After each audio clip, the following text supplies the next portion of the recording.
ప్రజలు మీ సత్కార్యములను చూచి పరలోకమందున్న మీ తండ్రిని సన్నుతించుటకు మీ వెలుగును వారి ఎదుట ప్రకాశింపనిండు.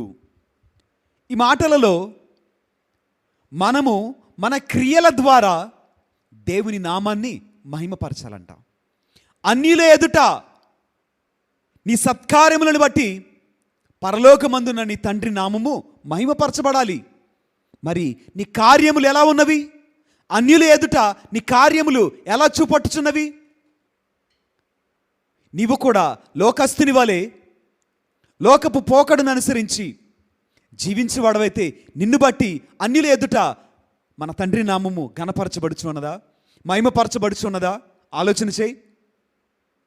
మనం అందరము కూడా దేవుని సన్నిధిలో ఉంటే మంచి వారముగా, పరిశుద్ధులముగా ప్రార్థనలు ఆరాధనలు చేస్తూ కనిపించేటువంటి వారమే. కానీ బయటకు వెళితే మన జీవితము, మన ప్రవర్తన, మన క్రియలు ఎలాగున్నవి?